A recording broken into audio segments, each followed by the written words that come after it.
우리나라에서 대부분이 주택 소유자의 85%가 1주택자거든요. 네. 다주택자로 해봐야 겨우 2채예요. 근데 3주택자는 거의 없습니다. 맞습니다. 우리나라에. 근데 결국은 이제 고민이 집을 새로 살까 아니면 이제 옮겨타기를 해야 될까 이 고민 대부분일 겁니다. 그죠? 근데 왜냐면은 집값이 워낙 비싸다 보니까. 근데 갈아타기도 지금은 의사결정이 진짜 어려워요. 왜냐하면 상급지가 더 올라버렸거든. 네. 대형이 안 빠졌거든. 네. 그러니까 지금은 내 집은 싸게 팔고 결국은 내가 가고 싶은 집은 비싸게 사야 되는 어떤 그런 딜레마에 빠졌단 말이에요. 이 역시 그러니까 의사결정이 안 돼요. 제가 보면. 그래서 우리 이게 지금 의사결정 하려면 절박하고 간절해야 된단 말이에요. 내가 그 왜 가야 되는지에 대해서 의미부여를 하지 않고 그 이유를 적어도 5가지를 만들지 않은 한은 의사결정 못하고 그냥 뭐 저런 게 있구나 하고 그냥 지나가 버리는 경우가 거의 99%입니다. 그래서 제가 꼭 말씀드리잖아요. 내 집을 장만하거나 아니면은 집을 옮길 때 왜 지금 사야 되는지 그 절박성과 절실성에 대해서 이게 적어봐야 돼요. 사연 보내주시거나 이런 분들 보면은 우선 살 때는 뭐 아무래도 이제 막 그 어떤 희망도 있고 그리고 이제 소위 말하는 게 막 눈이 막 돌아가서 네. 충동 구매를 하죠. 보통. 충동적인 구매를 하잖아요. 네. 그리고 집보다 보면은 막 더 좋은 거 보이니까 막 그냥 막 사게 되는데 사고 나서 이제 힘들다. 나 이제 이자 내고 뭐 이거 왜 샀지 막 하는 분들이 있거든요.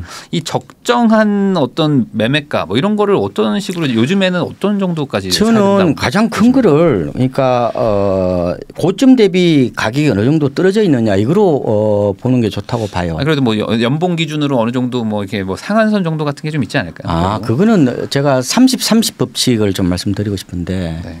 그러니까 대출을 받더라도 LTV는 집값의 30% 이내가 더 나을 겁니다. 워낙 금리가 높기 때문에. 30%요? 그러면 생각보다 집을 사기가 힘들겠다. 아니요. 보면은 금융공사 이런 데서 대출 내는 거 보면요. 그렇게 많지 않아요. 생각보다 40% 안 됩니다. 대출을 많이 안 받는다. 그렇게 많이 안 받고요. 10억짜리면 얼마 그러면 40%면 얼마예요? 4억이잖아요. 네. 그것만 해도 만약 5%면 얼마예요?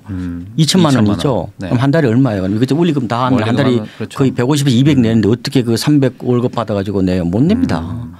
그리고 내가 원리금 균등 상환액이 내 월급의 30% 정도. 그래도 부담스러울 겁니다. 네. 그래서 제가 꼭 드리고 싶은데 이 MZ 세대 분들이 욕망을 한꺼번에 다 이루려고 그래.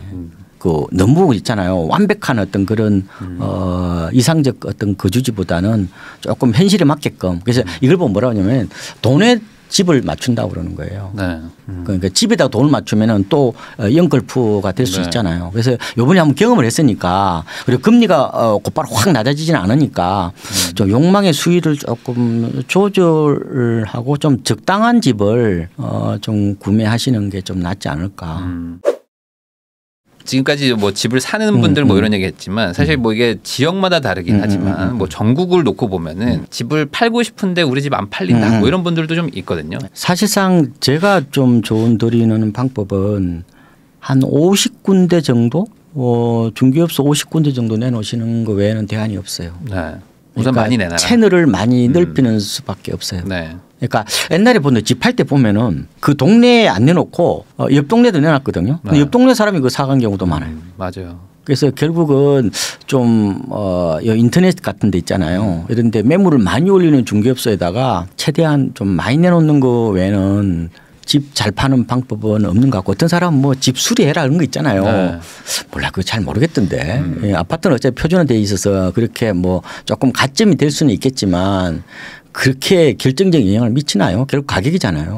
그렇죠. 수리하는 가격을 빼주는 게 차라리. 그게 나을 수가 있어요. 오히려. 왜냐하면 수리한 값 다 못 받을 수 있어요. 미국하고 다르거든요. 그렇죠.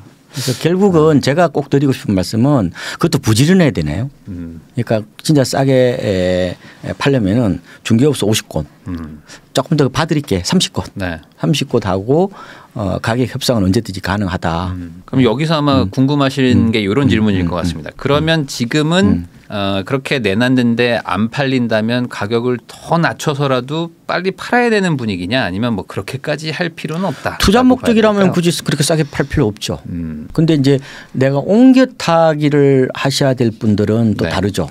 아마 이 방송을 듣는 분들 중에서 대체로 옮겨 타기 얘기 아니겠습니까? 그러겠죠. 옮겨 타기를 할 때는 원래 손해보면서 옮기는 거예요. 내 집은 싸게 팔고 원래 너무 거는 비싸게 사는 거예요. 그게 정상이에요. 네. 그러니까 내 거는 비싸게 팔고 저 거는 싸게 산다? 그거는 거의 없어. 제가 보면. 그러니까 적어도 똔똔이 되면 좋겠는데 왜냐하면 내가 좋은 데로 가려고 그러다 보니까 네. 불리한 상황이란 말이에요. 그렇잖아요. 그래서 제가 꼭 드리고 싶은 거는 집 가지고 장난치지 말라고 그랬잖아요. 반드시 팔고 사셔야 돼요. 네. 먼저 사고 나서 여기 안 팔려 가지고요. 네. 엄청나게 고통 겪는 분들이 많아요. 맞아요. 그래서 잘못하면 어떻게 되냐면은 이게 새로 산 걸요 되팔아야 되는 경우도 있어요. 단순히 생각하는 것도 좋을 거예요. 그냥 단순하게 그냥 우리가 옛날에 내가 만약 우리 아버지 세대들은 광주에서 네. 서울로 이사 올 때 어떻게 했겠어요? 뭐 다 그냥 놓고 집을 네. 그러면 서울에 집 사놓고 광주 집을 나중에 팔았어요? 아니 뭐 그런 건 아니겠죠. 그때는 네. 광주 집 다 팔고 네. 정리할 네? 거 다 정리하고 다 정리하고 서울에 샀을 거 아니에요. 그 방식대로 하시죠. 그게 원칙이거든. 그런데 너무 재테크 마인드식으로 만약에 시장이 이렇게 될 것으로 예상하고 들었다가 만약에 엉뚱한 상황이 생기면 어떡할 거예요. 중국이 대만 침공하면 어떡하려고. 아니 그런 그러니까 그럼 큰일 나는 거죠. 그러니까 그런 돌발적 상황이 너무 잦단 말이에요. 물론 뭐 그런 중국이 대만 침공해서는 안 되고 그런 거 우리가 물론 이제 너무 가정하는 것도 그렇게 미련하는 거지만 지금 보면은 이 블랙스완이라든지 이런 페텔리스 이런 게 너무 많아요. 네. 제가 보니까 금융시장이 큰 쇼크가 4년 뭐 길어봐야 5년마다 한 번씩 나타난다는데 그러면 그 사이에 어떤 일이 일어날지도 모르는데 어떻게 그 도박 투자를 해요.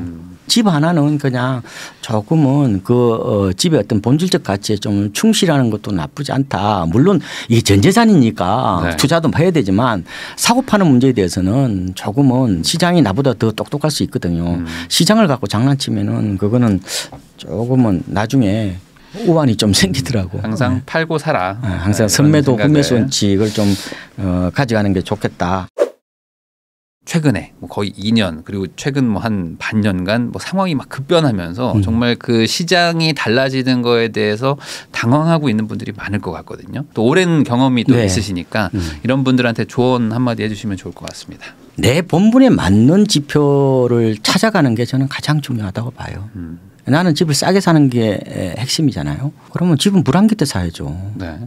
제가 아까 드린 세 가지 저는 통계 지표를 꼭 보라는 말씀을 한 번 더 말씀을 드리는데 내리집법 무시해버리고 그 세 개만 봐요. 네. 그래서 실거래가 2천 가구 이상 대단지 아파트 5천 가구면 더 좋죠. 네. 그다음에 한국부동산은의 아파트 실거래가 그다음에 KB선도 아파트 50지수. 그 중에서 제가 좀 강추드리고 싶은 거는 아파트 실거래가를 보면은 보름 뒤에 발표가 되거든요. 여기에 9월 잠정지수가 뜹니다. 이게 가장 좋은 지표예요. 9월 잠정지수가 전국이 0.4%, 서울은 0.5%, 그다음에 수도권은 0.7%, 지방은 0.1% 정도 돼요. 이 방향 확 안 튼단 말이에요. 그래서 제가 조금 더 갈 거라고 말씀을 드린 것처럼. 그리고 만약에 이게 좀 내가 충실했다면은 3월 15일 날 네. 서울 아파트 가격이 잠정지수도 플러스 났지만 실거래가가 플러스 났거든요. 만약 이걸 봤다면은. 네. 그러면 내가 물론 시황이 어떻게 될지 아무도 모르지만 가격이 어느 정도 한 30% 가까이 이미 빠져 있었잖아요. 네. 그러면은 내가 그러면 실수 차원에서 전망을 아예 그냥 약간 비중을 낮춰버리고 가격 메리트 보고 접근할 수 있는 어떤 그런 어떤 타이밍을 좀 타이밍이 보시지 될 수가 않았을까. 있다는 거죠.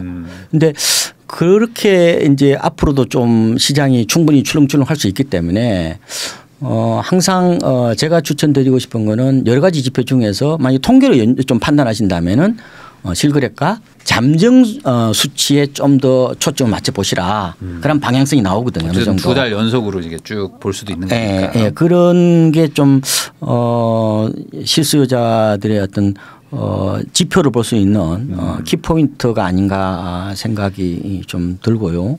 네. 그리고 이제 더 간단한 거는 말씀드린 것처럼 중개업소 사장님들하고 좀 친하게 네. 이렇게 현장보다 더 좋은 건 없다. 그것밖에. 그러니까 다리품을 팔면요. 제가 아까 말씀드렸잖아요. 손품, 다리품, 머리품, 상품 네. 얘기했잖아요. 이게 저는 좋다고 봐요. 네. 그러니까 차라리 책상에 앉아 있지 말고 밖에 나가서 답을 찾아라. 임장이 저는 굉장히 좋다고 봐요. 요새는 뭐 임장 데이트도 있더만 네. 많이 하시더만. 그런데 왜냐하면은 현장에 가보면은 상상하지 못했던 일들이 많아요. 이번에 제가 전세 가격에 나는 당일날 잔금 치르는 조건으로 사신 분도 봤어요. 그러니까 항상 상상하지 못했던 일들이 현장에는 많이 있다. 네. 다리품을 파는 만큼 저는 여러분들이 원하는 그 열매를 얻을 수 있다 이런 말씀을 꼭 좀 드리고 싶어요. 네, 사실 뭐 가격이라는 거는 통계 이전에 실제로 현장에서 거래되는 게 진짜 가격이기 때문에 그 현장에서 얼마에 사느냐가 중요한 것이지 뭐 통계는 뭐 그 이후에 데이터니까 항상 현장과 친해지고 현장에서 답을 찾으시기를 바란다. 뭐 이런 말씀을 드린 상품을 꼭 좀 상품을 팔아라. 상품 제가 만들면 말이에요. 네. 네, 이렇게 정리할 수 있을 것 같습니다.